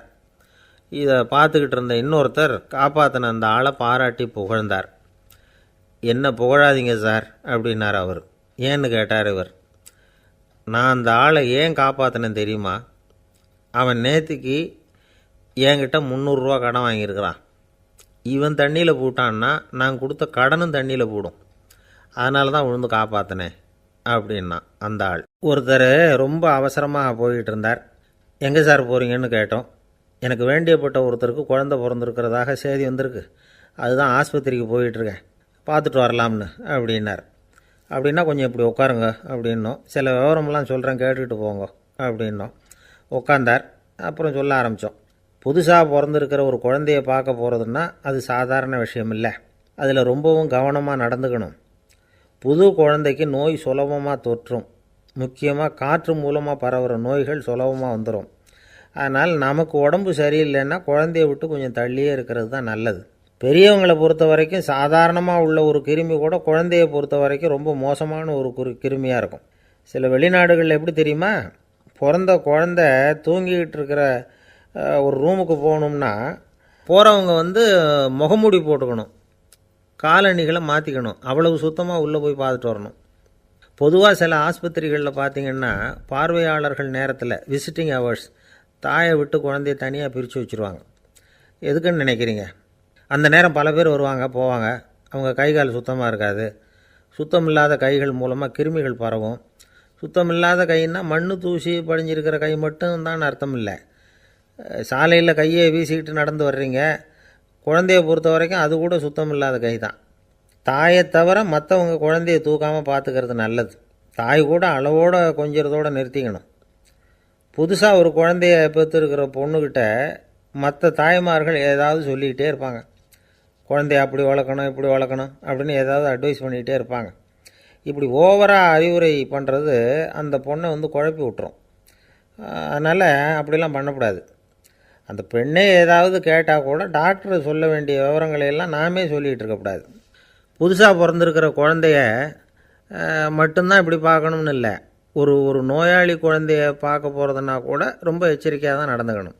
ஒரு தின்பண்டமோ விளையாட்டு சாமானோ அந்த குழந்தைக்கு நாம் வாங்கிட்டு போகிறதா வச்சுக்குவோம். அதை நேராக கொண்டுகிட்டு போய் அந்த குழந்தைகிட்டே கொடுக்கக்கூடாது. அதோட அப்பா அம்மாக்கிட்ட ரகசியமாக கொடுக்கலாம். அவங்க முடிவு பண்ணட்டும் குழந்தைகிட்ட அதை கொடுக்கலாமா வேண்டாமாங்கிறத. அவங்களுக்கு தான் தெரியும் அதோட மனசும் உடம்பும். உங்கள் அக்கறையை காட்டுறதா நினச்சிக்கிட்டு குழந்தை வாயில் எதையும் கொண்டுட்டு போய் போடாதீங்க. போகிறப்போ உங்கள் வீட்டு குழந்தையும் அழைச்சிட்டு போகாதீங்க. இது நோயை வாங்கிட்டு வந்துடும், அல்லது புதுசாக ஒரு நோயை அதுக்கிட்ட கொடுத்துட்டு வந்துடும். என்ன தான் உங்களுக்கு பழக்கமான குழந்தையாக இருந்தால் கூட அதுக்கு விருப்பம் இல்லைன்னா பேசக்கூடாது. அங்கே போய் அவங்க பள்ளிக்கூடத்தை ஞாபகப்படுத்திகிட்டு இருக்கக்கூடாது. நோயில் இருக்கிறப்ப ஸ்கூலை பற்றி பேச அது விரும்பாது. ஆஸ்பத்திரியை விட்டு வெளியில் புறப்படுறப்போ குழந்தைகிட்ட சொல்லணும்னு அவசியம் இல்லை. அதோட அப்பா அம்மா கிட்ட சொல்லிவிட்டு புறப்பட்டா போதும். குழந்தை கோபிச்சிக்காது. சமூக சம்பிரதாயத்தை பற்றி அது கவலைப்படுறதில்ல. இப்படி எல்லா விவரமும் நம்ம எதிரில் உட்காந்துருந்தவங்ககிட்ட சொல்லி முடித்தோம். ரொம்ப நன்றி சார் அப்படின்னு சொல்லிவிட்டு அவர் புறப்பட்டார். குழந்தைங்க கொஞ்சம் வளர்கிற வரைக்கும் தான் நாம் எச்சரிக்கையாக இருக்கணும்னு இல்லை, வளர்ந்த பிறகு இன்னும் எச்சரிக்கையாக இருக்கணும். ஒரு பையன் பள்ளிக்கூடத்துலேருந்து திரும்பி வீட்டுக்கு வந்தான். முகம் பூரா நகத்தால் கீறி இருந்தது. அப்பா பார்த்து பயந்துட்டார். யாருடா உன்னை இப்படி பண்ணது அப்படின்னார். என் கூட படிக்கிற இன்னொரு பையன்னா. நாளைக்கு உன் கூட பள்ளிக்கூடத்துக்கு வர்றேன், நீ எனக்கு அவனை அடையாளம் காட்ட முடியுமான்னார். அது ரொம்ப சுலபம் நான் பையன். எப்படின்னார் அப்பா. அவன் காதில் ஒன்று கையோடு எடுத்துகிட்டு வந்திருக்கிறேன், இதோ என் பையில் தான் வச்சுருக்கேன் அப்படிங்கிறான் அந்த பையன். ஒருத்தர் இருக்கார், நல்ல உத்தியோகத்தில் தான் இருக்கிறார். ஆனால் எப்போ பார்த்தாலும் முகத்தை வெறுப்பாக வச்சுருப்பார். அப்படியே வருவார் போவார். ஏன் சார் இப்படி இருக்கிறீங்க அப்படின்னு விசாரித்தோம். ஏன்டா இந்த வேலைக்கு வந்தோம்னு இருக்குது சார் அப்படின்னார். உங்கள் வேலை உங்களுக்கு பிடிக்கலையா அப்படின்னு கேட்டோம். இல்லைன்னார். இப்படிப்பட்டவங்க வெற்றிகரமான வாழ்க்கை வாழ முடியாது. இது நிபுணர்கள் கருத்து. வேலையை நேசிக்க தெரிந்தவர்கள் வெற்றி பெறுவார்கள் அப்படிங்கிறாங்க அவங்க. எந்த துறையாக இருந்தாலும் சரி, அந்த துறையில் வெற்றிகரமாக இருக்கிறவங்கள விசாரித்து பாருங்கள். எனக்கு என்னுடைய வேலை ரொம்ப பிடிக்கும் அப்படின்னு சொல்கிறவங்களாக தான் இருப்பாங்க. அப்படி இருந்தால் தான் அது வெற்றிகரமாக இருக்க முடியுது அவங்களால. ஒருத்தனுக்கு பிடித்தமான பொழுதுபோக்கே அவனுடைய தொழிலாக இருந்துட்டுதுன்னா அவனை மாதிரி கொடுத்து வச்சவன் வேறு யாரும் இல்லை அப்படிங்கிறார் பெர்னாட் ஷா. ஒரு தடவை மன்னர் ஹுமாயூன் உயிரை தண்ணீர் மொண்டு ஊற்றுகிற தொழிலாளி ஒருத்தர் காப்பாற்றினாராம் அந்த ஹுமாயூன் உயிரை. உடனே மன்னர் கேட்டிருக்கார், உனக்கு என்ன வேணும்னாலும் கேளு தரேன், உயர் பதவி வேணுமா அப்படின்னு கேட்டாராம். மன்னா, மக்களின் தாகம் தீர்க்கக்கூடிய இந்த பணியை விட உயர்ந்தது உண்டா அப்படின்னாராம் அந்த தொழிலாளி. அவரால் அவருடைய வேலையை நேசிக்க முடிஞ்சுது, அதனால் மகிழ்ச்சியாக இருக்க முடிஞ்சுது. நாமெல்லாம் அப்படி இல்லை. வேலை கிடைக்கிற வரைக்கும் கிடைச்சா போதும் அப்படின்னு இருக்கோம். கிடைச்சதுக்கப்புறம் ஏன்டா இந்த வேலைக்கு வந்தோம்னு ரொம்பவும் அழுத்துக்குவோம். சரி, நாம் இருக்கிற இடத்துல நாம் வெற்றிகரமாக இருக்க வழி உண்டா அப்படின்னா உண்டுன்னு சொல்கிறாங்க. அதாவது மன இயல் நிபுணர்கள் இருக்கிறாங்க இல்லையா, அவங்க அதுக்கு முக்கியமாக 6 வழிகள் சொல்கிறாங்க. நீங்கள் ஒரு அலுவலகத்தில் வேலை பார்க்குறவரா அப்படின்னா இதை கேளுங்க. அதாவது உங்கள் மேலதிகாரி எதிர்பார்ப்புக்கு தகுந்த மாதிரி உங்கள் வேலை இருக்குதா? அப்படி இல்லைன்னா முதல்ல உங்கள் வேலையின் தரம் உயரணும். உங்களுக்கு மேலே கீழே வேலை பார்க்குற பணியாளர்கள்கிட்ட நல்ல விதமாக பழகிறீங்களா? அந்த உறவு முறையில் ஏதாவது குறை இருந்தால் அதை கண்டுபிடிச்சி சரி பண்ணுங்கள். நம்பிக்கைக்கு உரியவர் அப்படின்னு நீங்கள் பேர் எடுக்கணும். நீங்கள் எடுக்கிற முடிவு நல்ல முடிவாக தான் இருக்கும் அப்படின்னு அடுத்தவங்க சொல்லணும். உங்கள் தோற்றத்துக்கு முக்கியத்துவம் கொடுங்க. இது மனம் உடல் ரெண்டும் சம்மந்தப்பட்டது. அதனால் மனசையும் ஆரோக்கியமாக வச்சுருக்கணும், உடம்பையும் ஆரோக்கியமாக வச்சுருக்கணும். உங்களுடைய நிர்வாகம் செயல்படுற விதத்தை நல்லா புரிஞ்சு வச்சுக்கணும். உங்களுடைய நிர்வாகம் இப்போ ஒரு காரியம் செய்யுதுன்னு வச்சுங்க, ஏன் அப்படி செய்யுது, எதுக்காக அப்படி செய்யுது, அதனுடைய குறிக்கோள் என்ன, அது நீடிக்கிறதுக்கு காரணம் என்ன, இதையெல்லாம் தெரிஞ்சுக்கணும். சிரிப்புக்கு வஞ்சகம் பண்ணக்கூடாது. நல்லா சிரிக்கணும், அப்போ தான் அது திரும்ப கிடைக்கும். கடந்த கால தோல்வியை பற்றி கவலைப்படக்கூடாது. முதலாளி விருப்பம் தெரிஞ்சு நடந்துக்கிறது நல்லது தான். அதுக்காக காக்கா பிடிக்கணுங்கிற அவசியம் இல்லை. உங்களுக்கு ஒரு பொறுப்பான வேலை கிடைக்குது, உடனே சத்தம் குழப்பம் அப்படின்னு சூழ்நிலையை இறுக்கமாக ஆக்கிடக்கூடாது. எந்த சூழலையும் இயல்பாக கையாளக்கூடியவர் அப்படிங்கிறத காட்டணும். இதெல்லாம் உங்கள் துறையில் நீங்கள் வெற்றி பெற நிபுணர்கள் சொல்கிற யோசனைகள். இவ்வளவு விவரமும் சொல்லிவிட்டு ஒருத்தரை பார்த்து கேட்டோம், இப்போ சொல்லுங்கள், நீங்கள் செய்கிற வேலை உங்களுக்கு பிடிச்சிருக்குதா அப்படின்னோம். ரொம்ப ரொம்ப பிடிச்சிருக்குது அப்படின்னார். சரி, என்ன செஞ்சிகிட்ருக்குறீங்க அப்படின்னு கேட்டோம். சும்மா தான் இருக்கிறேன் அப்படின்னார் அவர். அள்ள அள்ள குறையாதது அட்சய பாத்திரம், அது நமக்கு தெரியும், கேள்விப்பட்டிருக்கிறோம். ஆனால் போட போட நிரம்பாத ஒரு பாத்திரம் உண்டு. அது என்ன தெரியுமா? நம்மளில் பல பேர்கிட்ட அந்த பாத்திரம் உண்டு. அதுதான் பேராசை அப்படிங்கிற பாத்திரம். அதை நிறைவு செய்யவே முடியாது. பேராசையை பற்றி சுஃபி இலக்கியத்தில் ஒரு பிரபலமான கதை உண்டாம். அதை ஒரு பெரியவர் எடுத்து சொல்லியிருக்கிறார். ஒரு மன்னர் நகர்வலம் போயிட்டுருக்கார். ஒரு பிச்சைக்காரன் மன்னர் எதிரில் வரான். பிச்சை போடுங்கோங்கிறான். என்னுடைய அமைதியை கெடுக்காதே போங்கிறார் மன்னர். அவன் சிரிக்கிறான். அரசே, உங்களுடைய அமைதி கெடக்கூடிய நிலையில் இருந்தால் அதுக்கு பேர் அமைதியே கிடையாது அப்படின்னானா. எதிரில் நிற்கிறது வெறும் பிச்சைக்காரன் இல்லை, யோகி அப்படிங்கிறத மன்னர் புரிஞ்சுக்கிட்டார். துறவியே, உங்களுக்கு என்ன வேணும்னாலும் கேளுங்க, கொடுக்குறேன்னாராம். அந்த துறவி மறுபடியும் சிரிக்கிறார். அரசே, உங்களால் முடியாததையெல்லாம் கொடுக்க முடியும்னு சத்தியம் செய்யாதீங்க அப்படின்னார். மன்னருக்கு கோபம் வந்துட்டுது. என்ன இவர் இப்படி சொல்கிறாரே அப்படின்னு நினச்சார். நகர்வலத்தை பாதியிலேயே நிறுத்தினார். வாங்க அரண்மனைக்குன்னார்.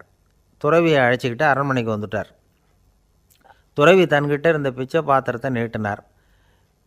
இது நிறைய எனக்கு பொற்காசுகள் வேணும் அப்படின்னாராம். அவ்வளவு தானா, இது ஒரு பெரிய காரியமா அப்படின்னு கையை தட்டினாராம் மன்னர். ஒரு பெரிய தாம்பாளம் நிறைய பொற்காசுகள் சேர்ந்தது.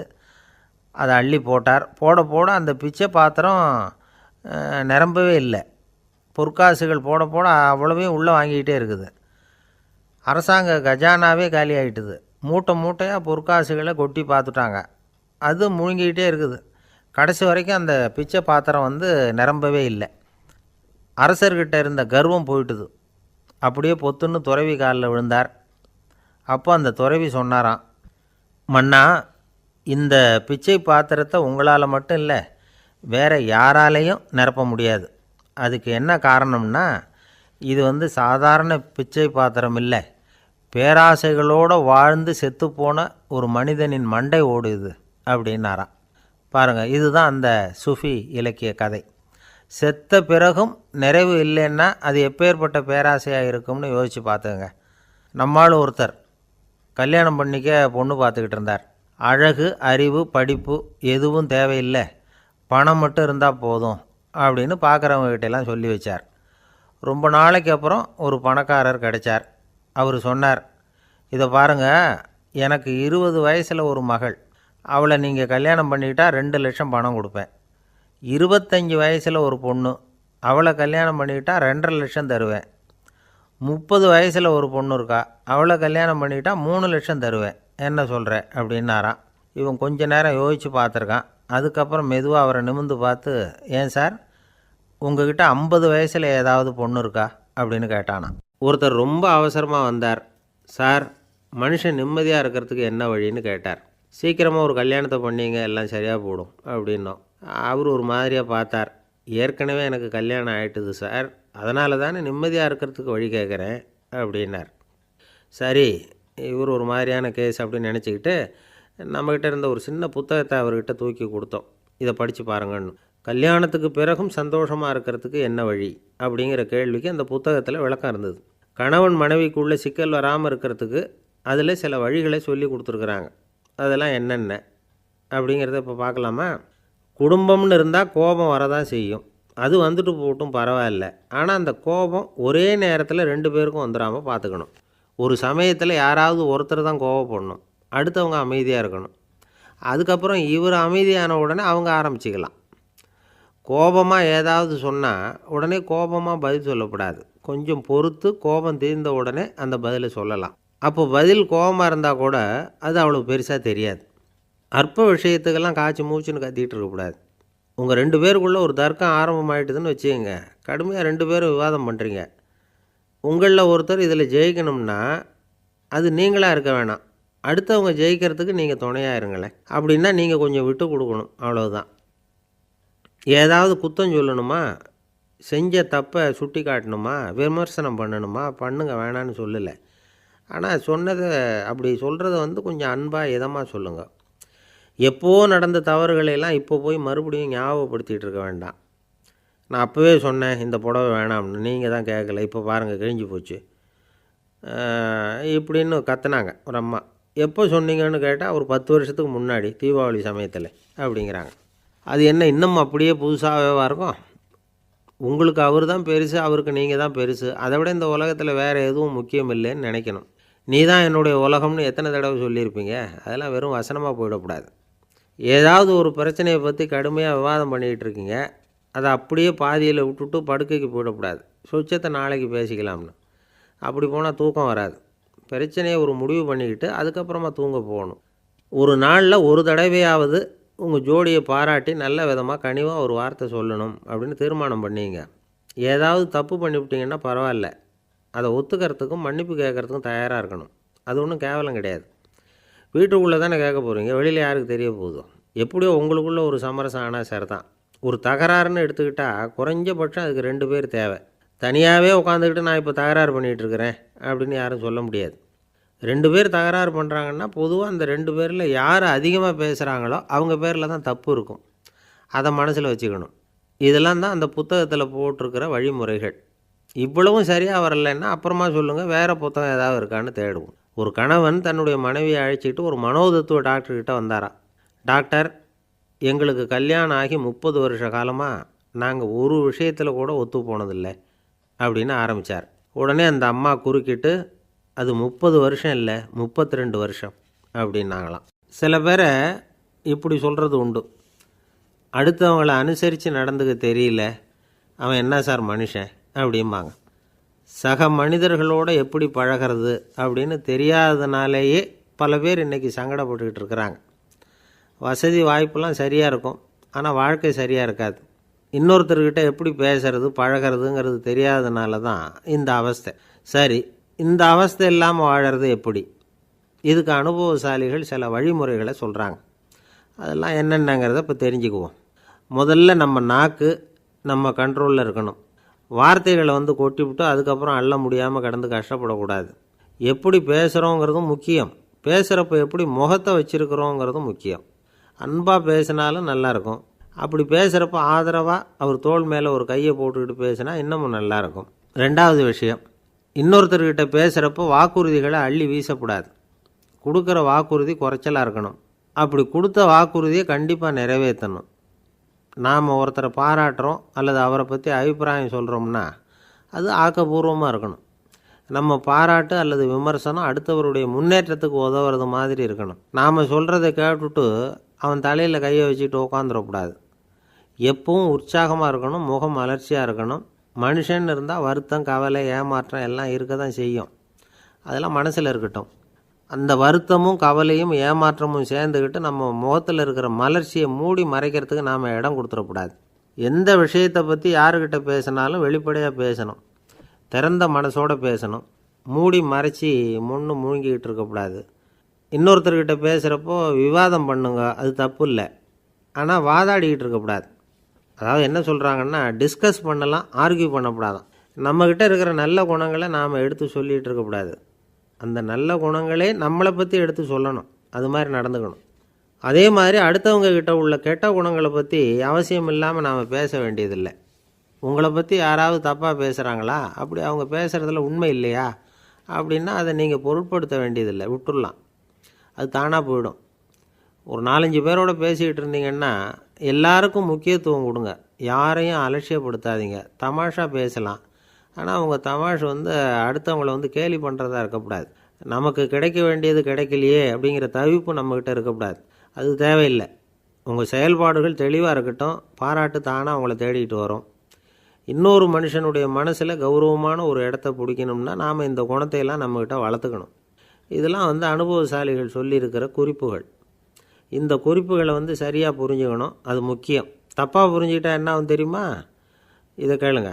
ஒருத்தர் வந்தார், சார் அடுத்தவங்க தோள் மேலே கையை போட்டுக்கிட்டு அன்பாக பேசணும்னு சொன்னீங்க, அப்படி தான் பேசினேன். அவர் முதுகை கூட தட்டி கொடுத்தேன். என் வேலை போயிட்டுது சார், வீட்டுக்கு அனுப்பிச்சிட்டாங்க அப்படின்னார். யாருக்கிட்ட அப்படி பேசுனீங்கன்னு கேட்டோம். என் முதலாளிகிட்ட சார் அப்படிங்கிறார் ரொம்ப சோகமாக. இந்த உலகமே ஒரு நாடக மேடை, நாம் எல்லாரும் நடிகர்கள். இது ஞானிகள் சொல்கிறது. இது ஒரு பக்கம் இருக்கட்டும். இந்த உலகத்துக்குள்ளே எத்தனையோ நாடக மேடைகள், எத்தனையோ நடிகர்கள், எத்தனையோ நாடகங்கள், இதெல்லாம் எப்படி ஆரம்பமாச்சு? அதுதான் இன்றைக்கி தகவல். அதாவது ஆதி மனிதன் பேச ஆரம்பிக்கிறதுக்கு முன்னாடி சைகையாலேயே எல்லாத்தையும் சொல்லிகிட்டு இருந்தான். அதனால் அப்போவே நடிப்பு ஆரம்பமாயிட்டுது.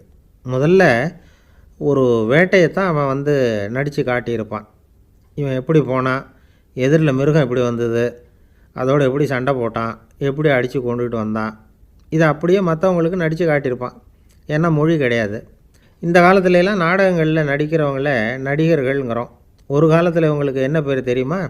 திஸ்பியர்கள் அப்படின்னு பேரான். இதுக்கு காரணம் உண்டு. அதாவது 2000 வருஷத்துக்கு முன்னாடி கிரீஸ் நாட்டில் திசிபியஸ் அப்படின்னு ஒரு ஆள் இருந்தான்.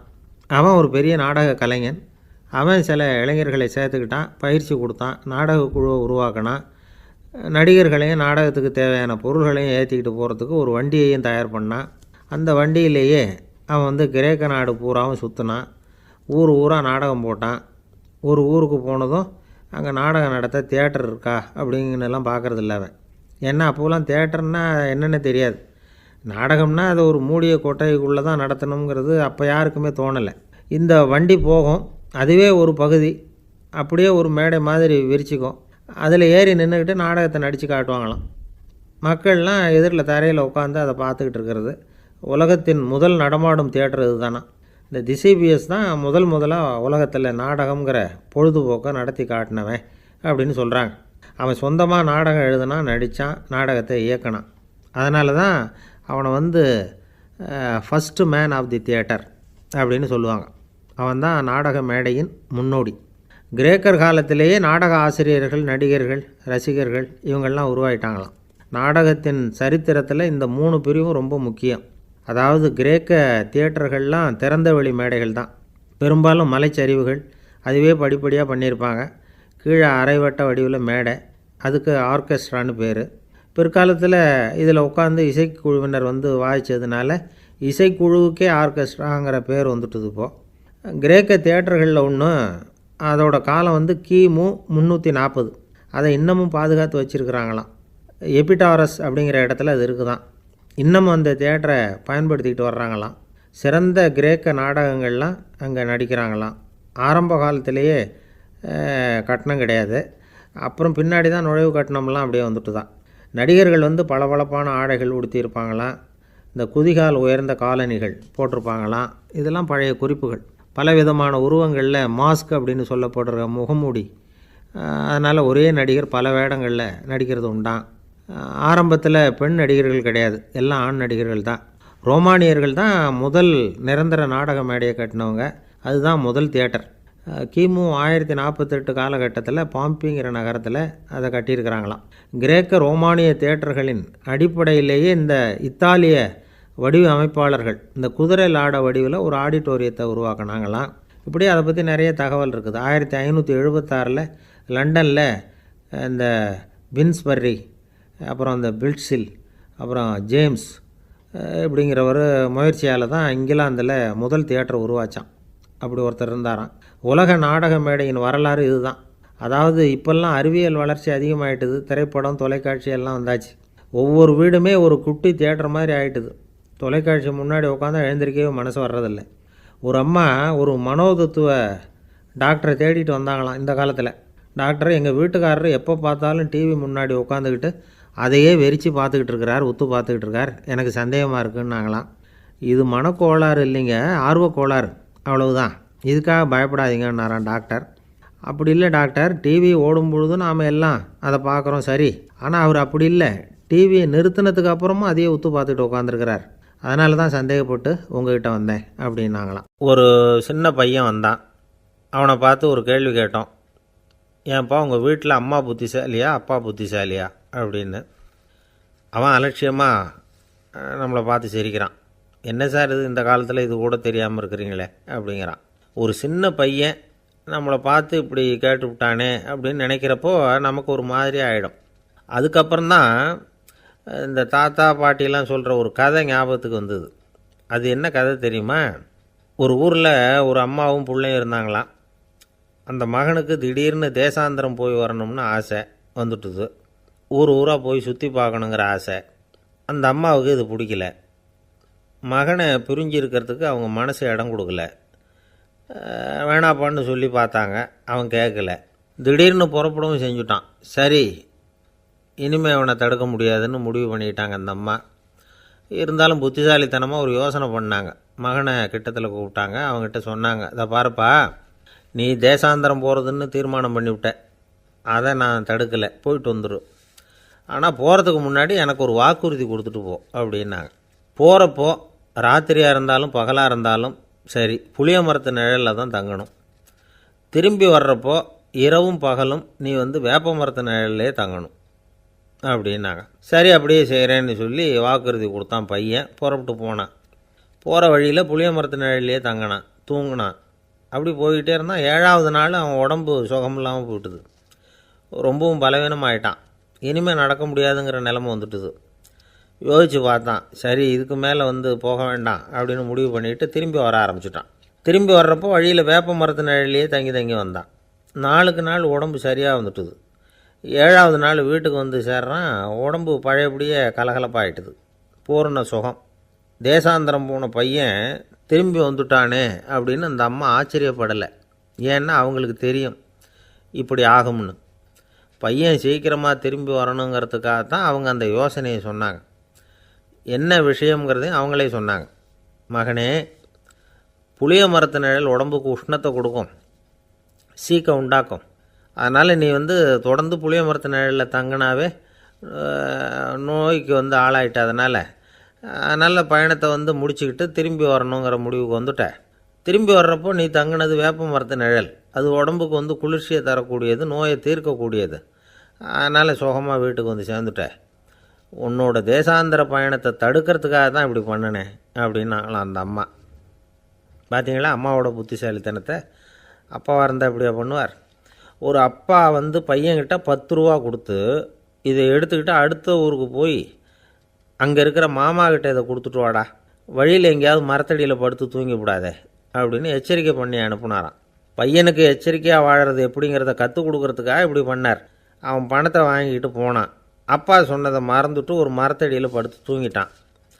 அவனுக்கு தெரியாமல் அவன் பின்னாடியே போன அப்பா அவன் கையில் இருந்த அந்த 10 ரூபாயை நைஸாக எடுத்துகிட்டு வந்துட்டார். அவன் பையில் தானே வச்சுருந்தான், அது தெரியாமல் எடுத்துகிட்டு வந்துட்டார். அவன் தூங்கிக்கிட்டு இருக்கான். எடுத்துகிட்டு ஒரு மறுபடியும் வீட்டுக்கு வந்துட்டார். பையன் முழிச்சுக்கிட்டு பையை தடவி பார்க்குறான், பணத்தை காணும். அழுதுகிட்டே திரும்பி வந்தான். அப்பா கிட்ட விஷயத்த சொன்னான். அப்பா சிரிச்சுக்கிட்டே சொன்னார், அதுக்கு தான்ப்பா ஆரம்பத்திலேயே எச்சரிக்கை பண்ணினேன், இனிமேலாவது நீ ஜாக்கிரதையாக இருக்கணும் அப்படிங்கிறதுக்காக தான் இப்படி பண்ணினேன். அந்த பணம் எங்கேயும் போயிடலை, நான் தான் அதை உனக்கு தெரியாமல் எடுத்து வச்சிருக்கிறேன். இதோ பாரு அப்படின்னு சொல்லிக்கிட்டு சைடு பாக்கெட்டில் கையை விட்டால் அது ஓட்டையாக இருக்குது. அதை எவனோ ஏற்கனவே கத்திரிச்சு எடுத்துகிட்டு போட்டான். இப்போ அப்பா முகத்தில் அசடு வழிஞ்சுதான். ஒரு அரசனும் அமைச்சரும் ஒரு நாள் ரொம்ப சாவகாசமாக பேசிக்கிட்டு இருந்தாங்களாம். அரசன் அமைச்சரை பார்த்து ஒரு கேள்வி கேட்டிருக்கார். ஏங்க அமைச்சரே, ஆசை இல்லாத ஒரு மனுஷனால் இருக்க முடியுமா அப்படின்னு. ஏன் முடியாது, துறவி அப்படிங்கிறவங்கெல்லாம் அப்படிப்பட்டவங்க தானே அப்படின்னாராம் அமைச்சர். அவங்கெல்லாம் உண்மையிலேயே ஆசையை விட்டவங்க தானா அப்படின்னு கேட்டாராம் ராஜா. அப்படி தான் இருக்கணும் அப்படின்னாராம் அமைச்சர். அப்படின்னா ஆசையே இல்லாத ஒரு உண்மையான துறவியை நான் பார்க்கணுமேன்னார். அது என்ன பிரமாதம், அதுக்கு நான் ஏற்பாடு பண்ணுறேன் அப்படின்னு விட்டார் இவர். சொல்லிவிட்டு உடனே புறப்பட்டு போனார். அங்கே தேடினார். அப்புறம் தான் அவருக்கு புரிஞ்சுது உண்மை துறவியை கண்டுபிடிக்கிறது எவ்வளவு கஷ்டமான காரியம்னு. இருந்தாலும் ராஜா கிட்ட சொல்லியாச்சே உண்மை துறவியை காட்டுறேன்னு. இப்போ என்ன பண்ணுறது? ராஜா கிட்ட சொன்னபடி நடக்கலைன்னா அவருக்கு கோபம் வந்துடும். அமைச்சர் ஒரு யோசனை பண்ணார். அவருக்கு ஒரு வழி தெரிஞ்சுது. அதுதான் சரின்னு முடிவு பண்ணார். அதாவது அந்த ஊரில் அவருக்கு தெரிஞ்ச நாடக நடிகர் ஒருத்தர் இருக்கிறார், நல்லா நடிப்பார். அவரை போய் பார்த்தார். இதை பாருப்பா, எனக்காக நீ ஒரு காரியம் செய்யணும்னார். என்னன்னு கேட்டார் அவர். நீ ஒரு துறவி மாதிரி கொஞ்சம் நேரத்துக்கு நடிக்கணும். ராஜா வந்து உன்னை பார்த்துட்டு போகிற வரைக்கும் நடி, அது போதும், அதுக்காக உனக்கு 10,000 ரூபா தரேன் அப்படின்னார். அவர் எந்த காலத்தில் இவ்வளோ பணத்தை மொத்தமாக பார்த்துருக்கார். அதனால் உடனே சரின்னு ஒத்துக்கிட்டார். அமைச்சர் வந்து அரண்மனைக்கு திரும்பி வந்தார். என்ன அமைச்சரே, இன்னுமா ஒரு உண்மையான துறவி கிடைக்கலன்னார். உண்மையான துறவி ஒருத்தரை இப்போ தான் கொஞ்ச நேரத்துக்கு முன்னாடி பார்த்து பேசிவிட்டு வர்றேன். அவர் நம்ம ஊருக்கு வெளியில் குளத்தங்கரையில் உள்ள ஒரு ஆலமரத்துக்கு அடியில் உட்காந்துருக்கிறார் அப்படின்னார் இவர். அப்படின்னா உடனே புறப்படுங்க அப்படின்னார் ராஜா. பரிவாரங்களோடு புறப்பட்டார். அங்கே அந்த மரத்தடியில் அந்த ஆள் வேஷம் போட்டுக்கிட்டு துறவி மாதிரி உட்காந்துருக்கிறான். ராஜா நேராக போனார். அந்த துறவி காலில் பொத்துன்னு விழுந்து வணங்கினார். உடனே ராணியும் அவர் காலில் விழுந்தாங்க. அடுத்தபடியாக அமைச்சர் விழுந்தார். அவருக்கு தெரியும் இது நம்ம ஆள் தான்னு, இருந்தாலும் என்ன பண்ணுறது, நேரம். அப்புறம் பரிவாரங்கள்லாம் துறவி காலில் விழுந்து ஆசீர்வாதம் வாங்கிட்டாங்க. ராஜா அப்புறமா தங்கத்தட்டில் பொன்னையும் பொருளையும் வச்சு அந்த துறவிக்கிட்ட ரொம்ப பணிவாக நீட்டுறார். தாங்கள் தயவு பண்ணி இதை ஏற்றுக்கணும் அப்படின்னு வேண்டிக்கிட்டார். அந்த துறவி பற்றில்லாமல் அதை பார்த்தார். எல்லாத்தையும் திறந்துவிட்ட எனக்கு இதெல்லாம் எதுக்காக அப்படின்னு சொல்லி அதை மறுத்துட்டாராம். ஆஹா, உண்மையான துறவியை பார்த்துட்டோம் அப்படிங்கிற ஆனந்தம் அரசருக்கு. ரொம்ப நிம்மதியாக திருப்தியாக திரும்பி வந்தார் அரண்மனைக்கு. அதுக்கப்புறம் அமைச்சர் யாருக்கும் தெரியாமல் அந்த துறவிகிட்ட ஓடினார். சொன்ன பிரகாரம் பணத்தை நீட்டினார். இந்தாப்பா, நான் உங்ககிட்ட சொன்னபடி 10,000 ரூபா பணம் எடுத்துக்கோ அப்படின்னார். அந்த ஆள் ராஜா கிட்ட சொன்னது மாதிரியே எல்லாத்தையும் திறந்துவிட்ட எனக்கு இதெல்லாம் எதுக்காக வேணாம் அப்படின்னு விட்டாரான்.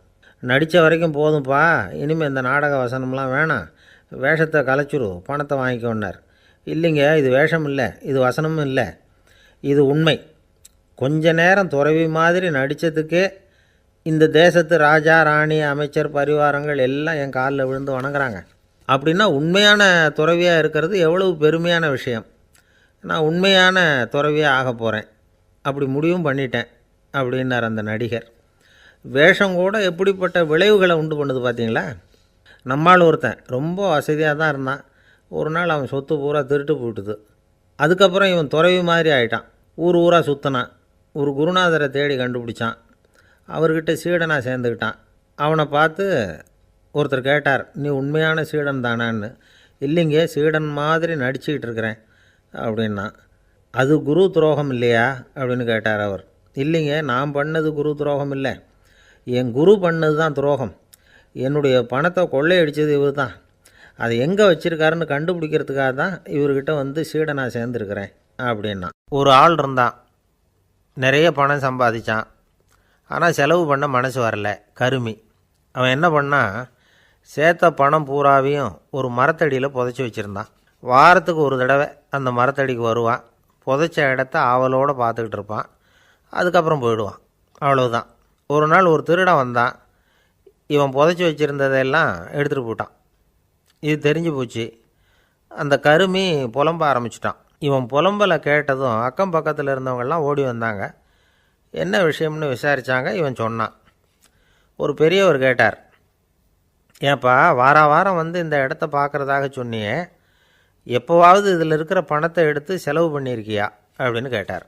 நான் அப்பப்போ வந்து அதை பார்க்குறது தான் வழக்கம், அதை தொட்டதே இல்லைன்னு அவன். சரி, அப்படின்னா இப்போவும் நீ அதே மாதிரி வாரம் ஒரு தடவை வந்து இந்த இடத்த பார்த்துட்டு போகலாமே அப்படின்னாராம் அந்த பெரியவர். அதுவும் சரிதானே, எவ்வளவு காலமானாலும் அவன் அந்த பணத்தை எடுத்து செலவு பண்ண போகிறதில்ல. அப்படி இருக்கிறப்ப உள்ளே பணம் இருந்தாலும் ஒன்று தான், இல்லாமல் போனாலும் ஒன்று தான். இதிலேருந்து என்ன புரியுதுன்னா, ஒருத்தர்கிட்ட இருக்கிற பணத்தை கொண்டு அவர் பணக்காரரா ஏழையா அப்படின்னு முடிவு செய்கிறது சரியில்லை. அந்த செல்வத்தை அனுபவிக்கிற திறன், பயன்படுத்துகிற திறன், அதை வச்சு தான் அவர் ஏழையா பணக்காரரா அப்படிங்கிறத நிர்ணயம் பண்ணணும். அதுதான் சரி. செலவு பண்ண தெரியாதவன் சேகரம் பண்ணிகிட்டே இருக்கிறதுனால என்ன பிரயோஜனம்? தலைமுடியே இல்லாதவன் தாராளமாக சீப்புகளை வாங்கி சேகரம் பண்ணுறது மாதிரி தானே இது. சில சமயம் செலவு பண்ண நாம் தயாராக இருந்தால் கூட அந்த செல்வம் நமக்கு பயன்படுறதில்ல. அரேபியாவில் ஒரு நகை வியாபாரி விலை உயர்ந்த முத்துக்களை எல்லாம் அவர் வச்சு வியாபாரம் பண்ணிகிட்டு இருந்தார். அவர் ஒரு சமயம் ஒரு பாலைவனம் வழியாக போயிட்டு இருக்கிறார் ஒட்டகத்தில். அப்போது திடீர்னு கடுமையான புயல் வீச ஆரம்பிச்சுட்டுது. திசை தவறி இவர் எங்கேயோ வந்துட்டார். கூட வந்தவங்களையும் காணலை, எங்கே போனாங்களோ தெரியல. இவர் ரொம்ப பயந்து போய் அங்கேயும் எங்கேயுமா அலைஞ்சு திரியிறார். வழியே தெரியல, பசி கடுமையாயிட்டுது. ஒட்டகத்து முதுகில் ஒரு மூட்டை இருந்தது, அதை பிரித்து பார்த்தார். உள்ளே ஏதாவது இருக்கான்னு தேடி பார்க்குறார். அது வரைக்கும் கண்ணில் தட்டுப்படாத அபூர்வமான ஒரு பை கண்ணில் பட்டுது. ஆஹா, அதில் ஏதாவது சாப்பிட்றதுக்கு இருக்கும் அப்படின்னு நினச்சி ஆவலாக அதை பிரித்து பார்க்குறார்.